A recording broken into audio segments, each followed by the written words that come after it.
There's an unexpected new twist in the massive sports betting scandal surrounding one of the most controversial quarterbacks in college football.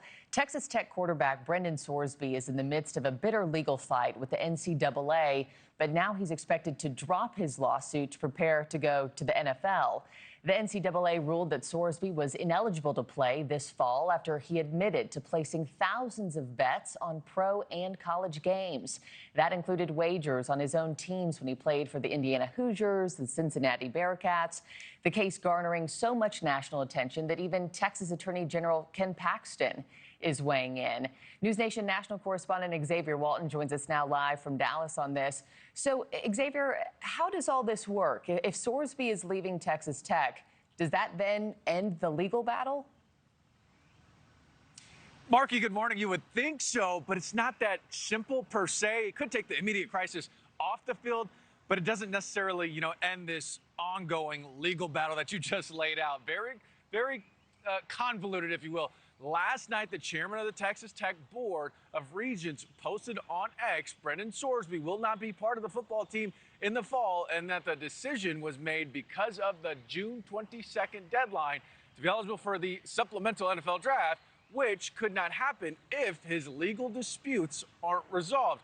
So the Big 12, they filed a lawsuit against Texas Tech and the Texas Attorney General, Ken Paxton, after a ruling that prevented the NCAA from punishing Sorsby over his bets. But because of that temporary injunction, Texas Tech said it intended to play him, intended to play Sorsby. So if he's no longer on the team, ultimately, that could remove the very action the conference was trying to stop.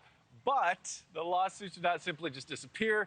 The parties or the courts would still have to decline what happens next. Sorsby, was ruled ineligible by the NCAA after admitting he placed thousands of dollars on sports betting, totaling about $90,000 over several years. Some of those wagers involved his own team when he was not playing, but Sorsby's attorney says his case has a very important distinction.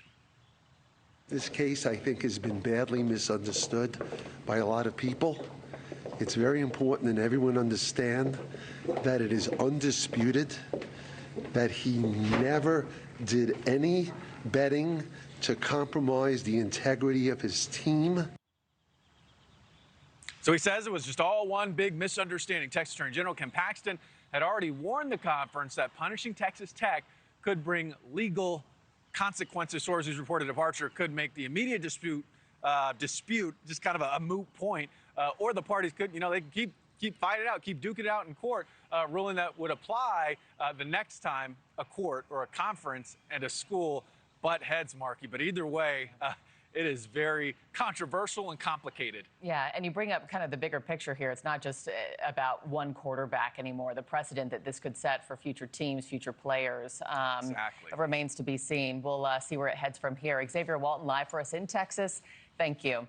Thank you for watching. Subscribe below and download our NewsNation app right now on your phone, and you will get fact-based, unbiased news for all Americans.